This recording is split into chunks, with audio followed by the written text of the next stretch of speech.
Special update from my sponsors.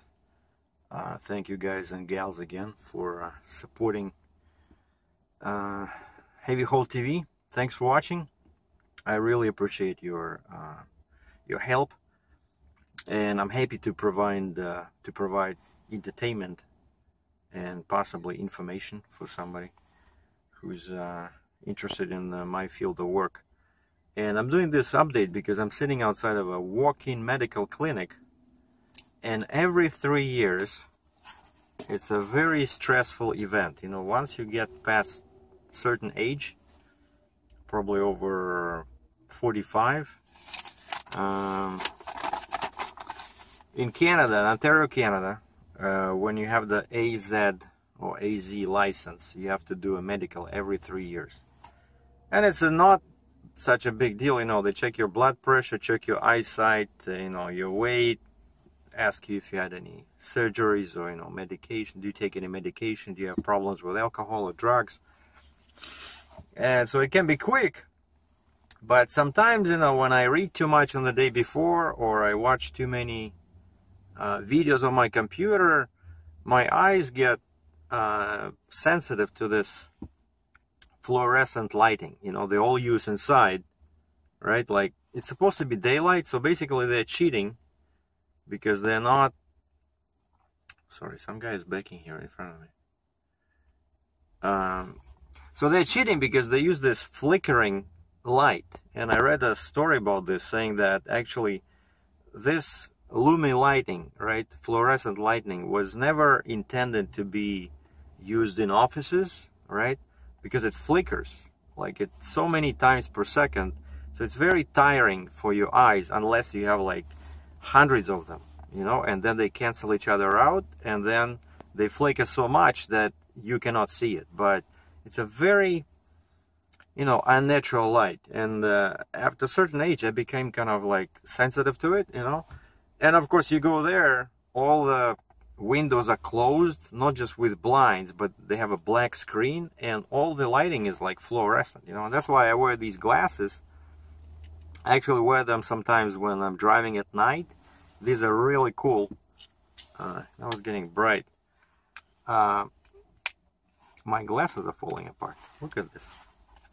Captain Sergei needs new glasses. So suggestions for the type are welcome. But I like the style like Terminator, you know, Arnold Schwarzenegger liked in his movies. But basically, yeah, these ones, if you drive at, you know, in the dusk or at night when it's very cloudy, these guys are really helpful. They cut the glare, so you don't get, your eyes don't get, you know, you don't get blinded from the oncoming traffic. And also they improve contrast and sharpness, and basically they improve your eyesight, you know. And they're called driving glasses. I buy them at the truck stop. You see they have yellow amber lenses.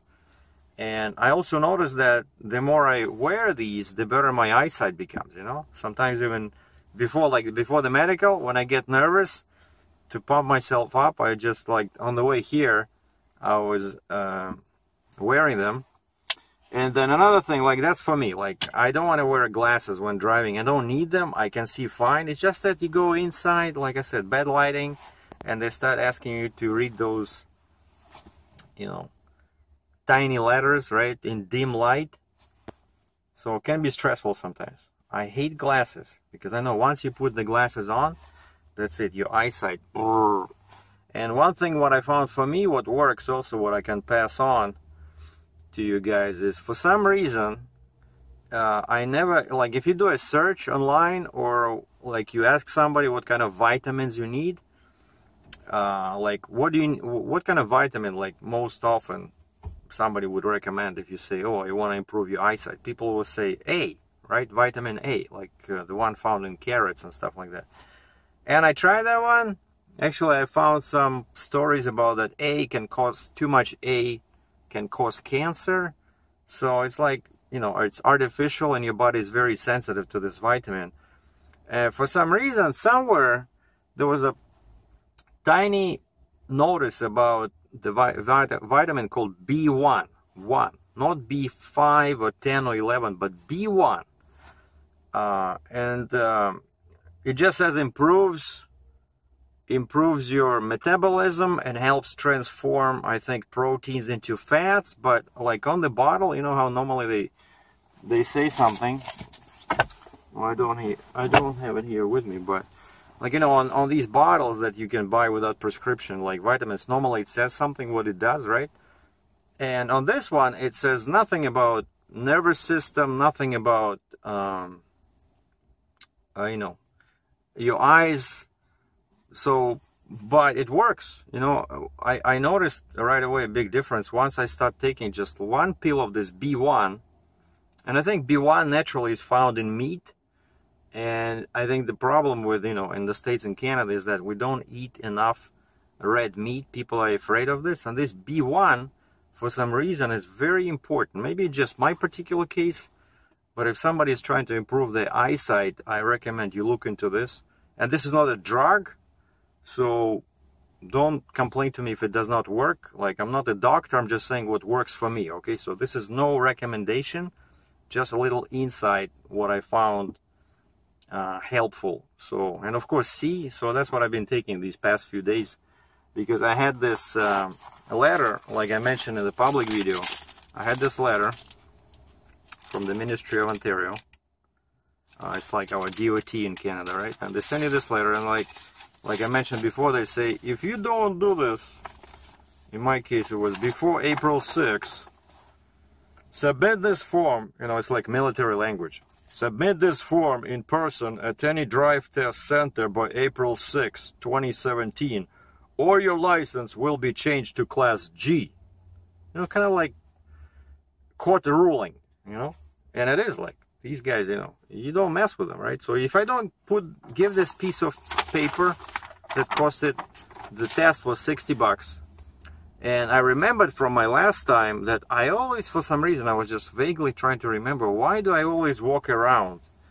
There's a drugstore around the corner, there's a little grocery store, and there was very, you know, this parking here at the clinic, it's only 2 hours is free, and when you enter, there was a gate, and you had to take a little pass, and they stamp it, and then if you here not before 2 hours is up, you have to pay for parking, right? And as usual, I only have my debit cards and credit cards with me. So, and these guys, I remembered. So they only take either cash or checks. They don't take Visa. They don't take debit. Nothing. And that's why each time I come here, I forget about this, and then I go, you know, check in.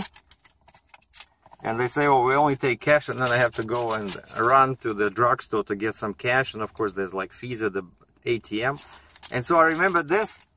And yesterday I took some cash out, so today was very quick, except the guy said, you got to register at the front office.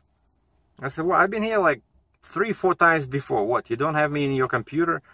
No, you still have to register. But this time I'll do it for you here. Okay. And yeah, it took like, I don't know, the exam took like 5 minutes, you know. So I'm very happy today. So all I have to do now, this is Mississauga, Ontario, like the western suburb of Toronto, where our big Pearson Airport is. So all I gotta do now is just drive back to Cambridge.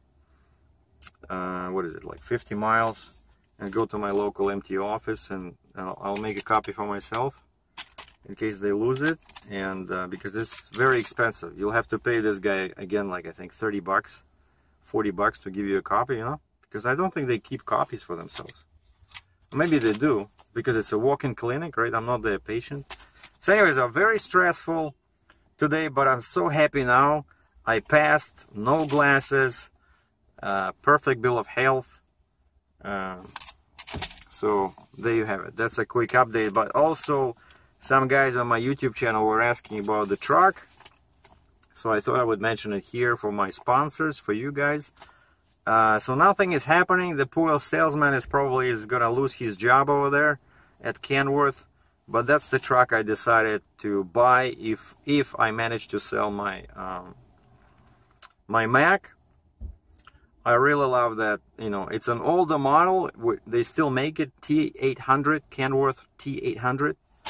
And why I like it, because the new one, T880, does not have air cleaners, like outside air cleaners. They call cowl mounted air cleaners, and those provide more air, even though they're not as, the truck is not as aerodynamic, of course, as without them. But I don't have them on my Mack, but then I learned that you actually get like 4 times more air when you have them, you know. And so you have 2 air filters inside. It's everybody says it's a good thing for heavy haul, like for really heavy stuff. And so that truck, the spec is amazing. You know, it's double frame, it's heavy, but it's like 605 horsepower, Cummins X15, the new engine. The transmission is 18-speed Eaton automatic, and I was surprised that that added only, I don't know, like 3,000 US to the price of the truck. And the sleeper, even though it's flat roof, flat top, but because in Kenworth trucks there's a step down, so it's actually taller in the sleeper than in the cab. And I asked him, and he says, yeah, with my height, I'm just over 5'11", 181 centimeters. I can stand there, you know. I don't have to do this when I'm putting my pants on, or like, you know, changing clothes. It's awkward. And of course, and the sleeper is 72 inches versus mine 56 now, so it's much bigger. Even the bunk, mine now is, I think, like 35 inches wide. The bunk in the Kenworth, like standard, is 45 inches, you know, so much more comfortable. So, oh, and of course, bigger axles, 20,000 pound axles, like big tires, you know. That truck would look awesome, you know, very powerful. And the color is red, kind of like, not bright red, but kind of like metallic red, kind of like my car, like my Mazda that I'm sitting in right now. And I would really love to get that truck, but now, I don't know, I've been having these ads everywhere, right? And you see I put signs at the end of each YouTube video that, you know, truck is for sale. Nobody wants it. First of all, people don't associate a Mack truck with, you know, good value. And secondly, my truck is a 4-axle truck. It's a specialized piece of equipment. And, you know, most people are just looking for a 3-axle truck, you know. And so, I don't know. And also, I've been losing some, so until unless I can sell it, or unless I can, and basically, of course, the idea was to get some money out of the truck so I can grow my business. More about this later, but I thought that I would sell my truck, get some money out, like I need 15-20 grand to make the next step in my professional career. And because my truck went up in price, right? So the truck like mine now, it's like 50-60 grand Canadian more. Like, you cannot buy this truck, what I have now, new for the same money I paid 2 years ago, you know. It's 60 grand more. And so that's why I was trying to sell it for the price I'm selling it at, and get some money out, and I could, and then buy this new one. And even though the payments would be more, but it's a much better truck, you know, that one would last, and plus it would have warranty. Like mine is out of warranty now, right? So that one would have extended warranty. So it's basically, you know, it's kind of like upgrading the truck plus getting kind of like a loan against your truck. And I could use that loan, that 15-20 grand Canadian, I could use to grow my business and take this next step that would allow me to be more satisfied in my career, and to be you know, like a boss of my work, and maybe make more interesting videos, you know. But since I cannot do that, recently also another thing I wanted to touch upon is that either it's because I work for a company where they have company drivers, and of course the company makes more money when they put the freight on the company truck. Either because of that, or because the freight was slow, as they're saying, or because my trailer now is too specialized. Well, one of these 3 reasons, but past couple of months I've been really struggling, you know, financially with this trailer, because it has that, you know, raised center, drop side rail design, right? I'm kind of like losing some loads, right? So now I cannot do reels of conveyor belt I cannot do small dozers like these D6 or D5. Their tracks are too close together, so they would not be able to go over my raised center. So no reels of conveyor belt, no small dozers. I cannot do those small construction machines, you know, that process the pavement, those crawler types, because their tracks again are too close together. I cannot do. I'm okay with all the like flat floor kind of like machinery. I can just use blocks, right? But still, some things like I think a year ago I did a load where I had a big sheet of steel, and it was, I don't know, 80,000 pounds, and it was, I think, about 10 feet 6 inches wide, and it's just flat, just a chunk of steel, you know. So 10.6 wide, let's say 20 feet long, and back then I had a real, you know, a regular flat top, that Kaufman trailer.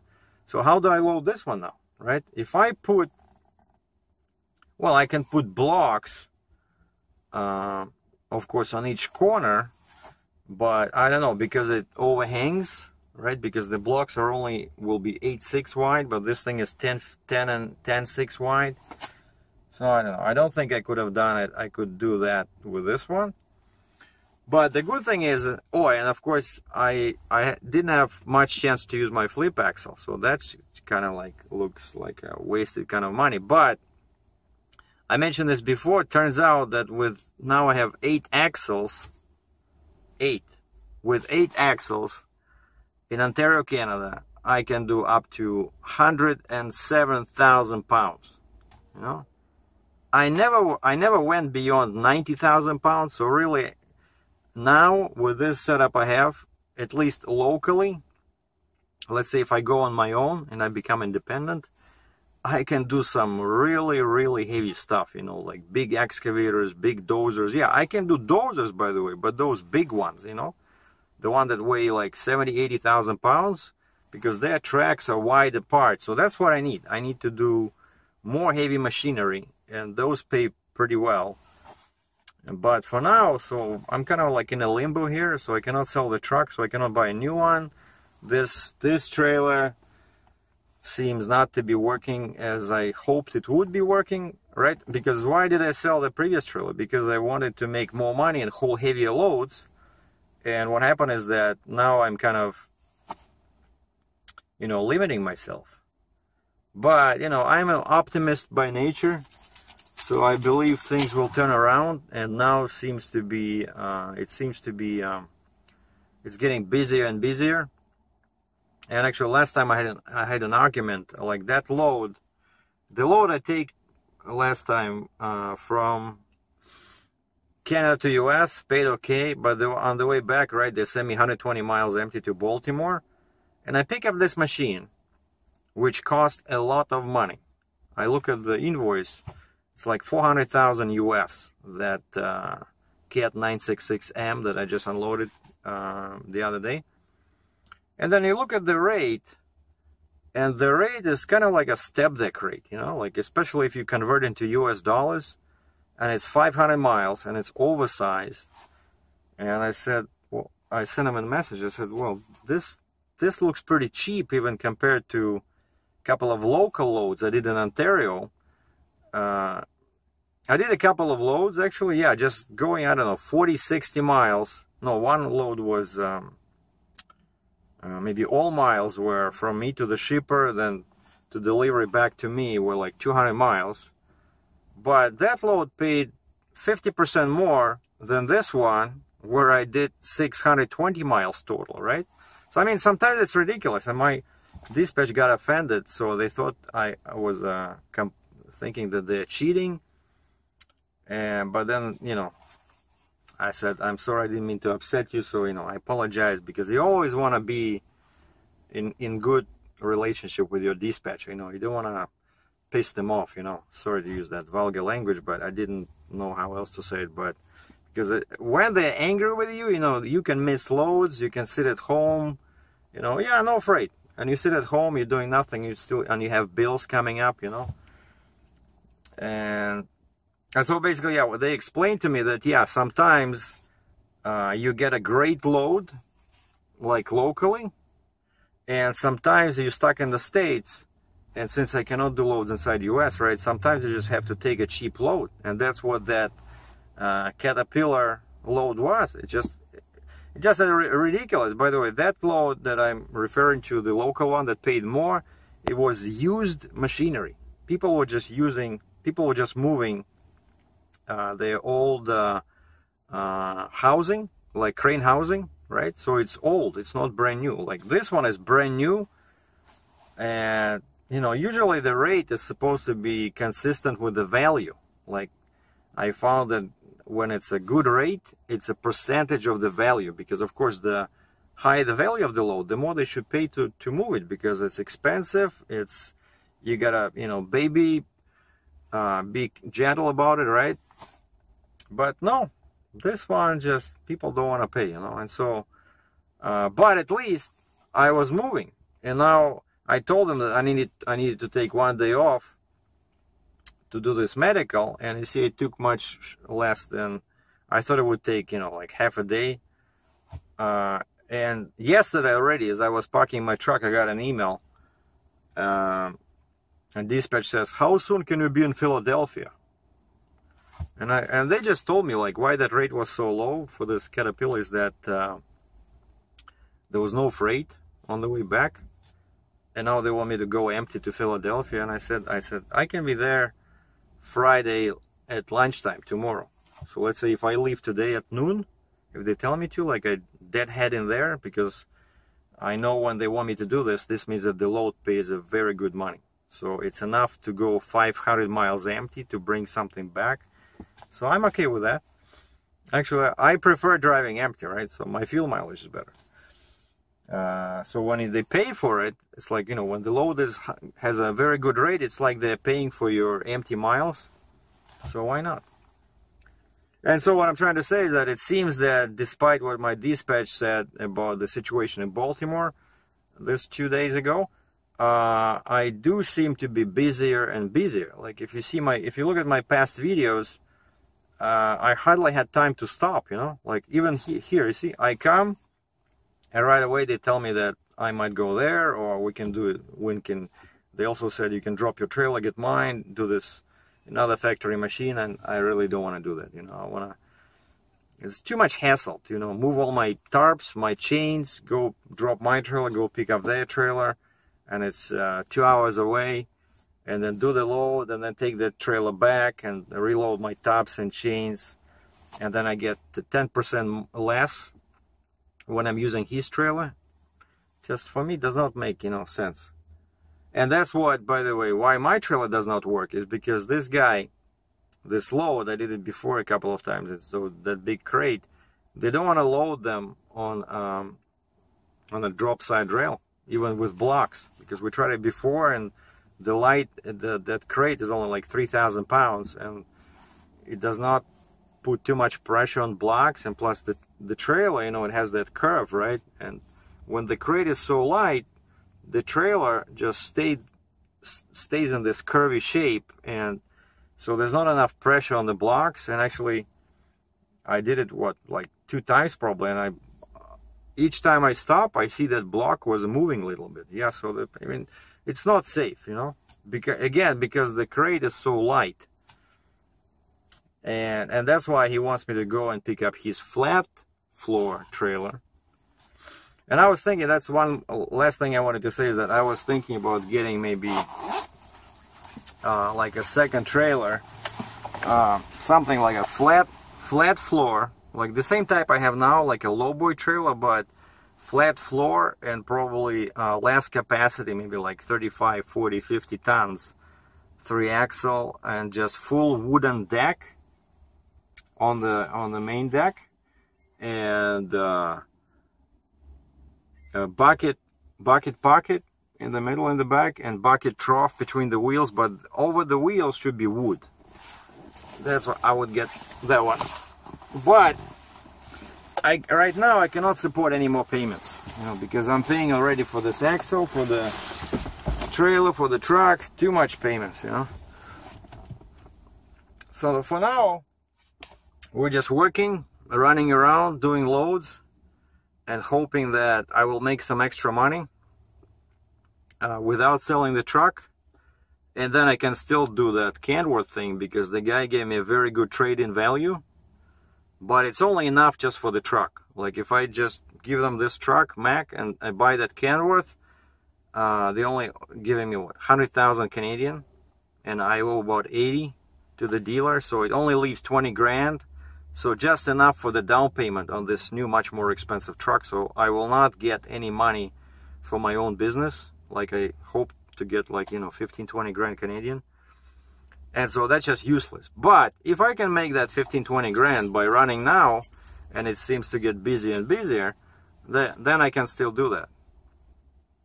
So the new truck, to conclude, is still a possibility if option A, somebody buys my Mack, or option B, if I start making enough money to set aside this 15-20 grand, and then I'll just do a trade-in and give the Mack to the Canworth dealer and get a new truck.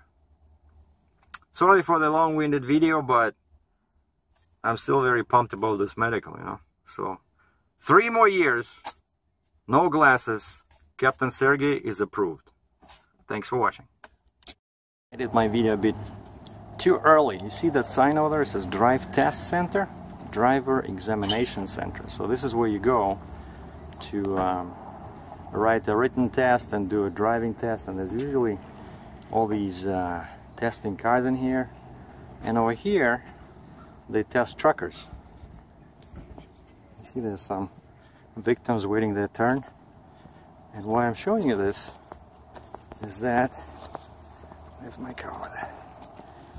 So this is actually where my career began as a trucker, you know, back in, I think it was 2004 or 2003, I upgraded my license from G, which is a car and light truck, to D, which is a straight truck with a light trailer.